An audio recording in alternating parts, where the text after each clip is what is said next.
Happy Saturday afternoon, everybody. How's it going today? Texas Redleg here.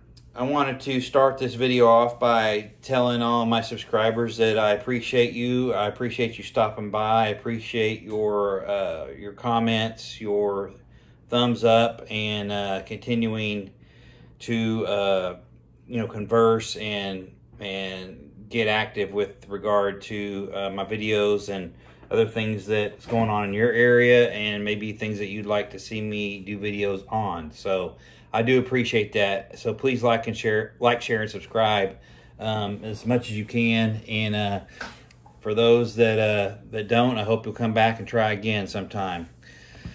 But the topic of today's video is the idea of being uncomfortable, or preparing for uncomfortability.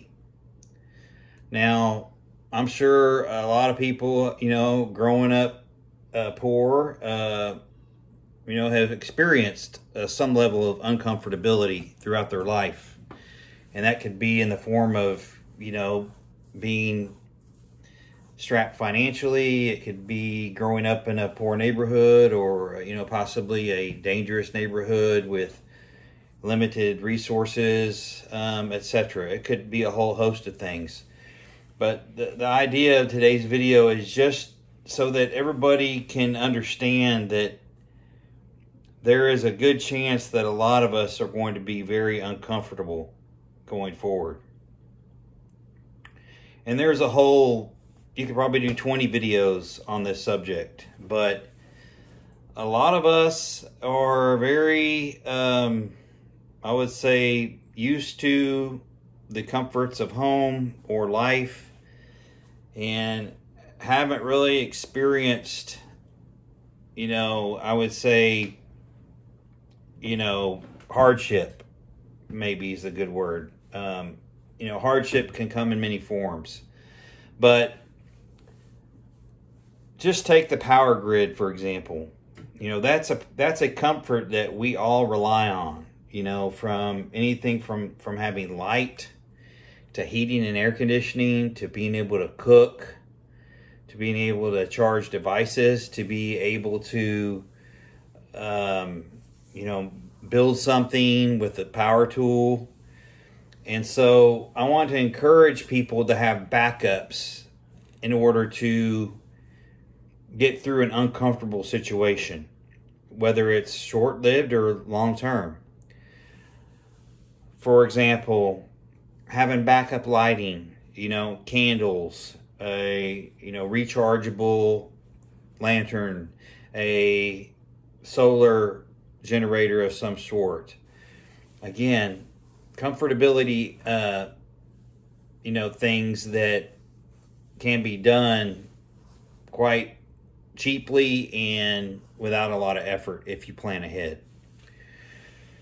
So, generating power is probably the biggest. I mean, this ceiling fan right here. I mean, even if you don't have air conditioning at the time, that ceiling fan could possibly get you through a bad situation. I also have a couple of those little window unit air conditioners that I just basically store in case AC goes out. At least you got the ability to cool a room or two down and, have some level of comfortability should it happen. They don't take up much space. They just sit in the garage in a box, and they take up maybe a 3x3 area in the garage, and it's not a big deal. But, stuff like that already on hand is huge.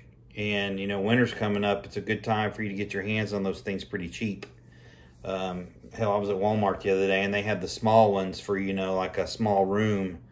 I think they were $110 or something. I mean, it's pretty cheap for comfort, But again, lighting, heating, air conditioning, being able to cook. I did a video on it the other day, but I was at Walmart last week, and I was able to find one of these little fold-out propane travel stoves regularly for $100, and it was on sale for $50 in the Walmart clearance aisle. So I grabbed it. I don't really need it, but it's a backup. It's a backup to a backup. So, I just felt that the price was right and it made sense to grab it.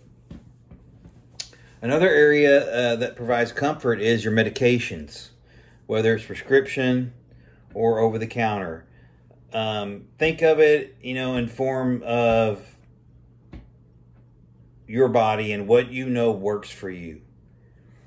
Prescriptions, I've beat it to a to a pulp. I beat a dead horse long enough, but you got to get your refills done and always keep on top of that. You can't, you're going to get hung out if it's the last couple of days before something hits. It's going to be hell at the pharmacies trying to get stuff. So I would already have that stuff on hand. Again, I think 60 to 90 days is minimum that you should have on hand at all times for prescriptions. Same thing goes with pain reliever. People know what you can take. If you can't take NSAIDs, don't buy Advil and Aleve and all that. Buy, acetaminophen. I'm not a doctor, but I'm just telling you, know what you can take and stock up on what you know that works for you and that you can take safely. And with medications, please don't forget the stuff for dental pain. And, washing out your mouth, keeping your mouth sanitized, antiseptic, Listerine or otherwise.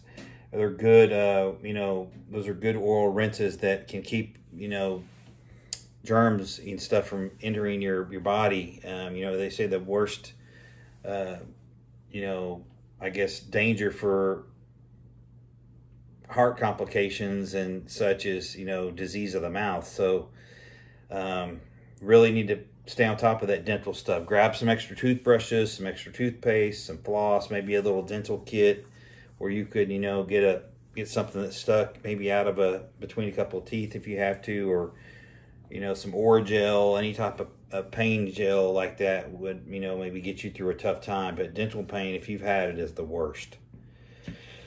So the power grid, medications, prescription and over the counter, and dental. And then the third area that, provides a lot of us comfort is the ability to travel, or I'll just call it mobility, and transportation. If you don't have a vehicle and all you got is your 2 feet, you better have a damn good pair of shoes or boots to walk in, or you're not going to be very comfortable. And so think about your fuel, storage. Think about keeping that fuel tank full on your vehicles. Extra gas cans, or diesel cans, whatever the case is. And then, maybe have a bike. Make sure there's air in the tires. Make sure it's in good condition. Make sure you can use it. Do you have a horse? Do you live on a farm? Are you able to ride horseback? Things like that. Or maybe some kind of other transportation. Hell, I don't know. A skateboard. Hell, there's all kinds of stuff out there. A motorcycle. There's all kinds of options when it comes to travel. But, those are comforts that, things that can keep you from walking are pretty good usually, if they're available. So you might want to consider, these areas for, hard times that could be ahead, and position yourself in a way which, I don't know, makes you a little bit less vulnerable in having to go out and get things or suffer through a hard time unnecessarily. That's what this is about. So I hope everybody is thinking about these things. Of course, the prepping should never end. You should be using all this time that you have, if you have time as a luxury right now, and you're not working all the time. Whatever you can get out and get, I would grab, and that way you can cross it off the list and not have to worry about it. Comforts, we talk about prepping and surviving and all this stuff, and sometimes can you live without air conditioning? In Texas in the summer it'd be tough, but you could probably do it. The pioneers did it. They had ways of keeping cool. And it's amazing sometimes to see how soft we've become, as a people.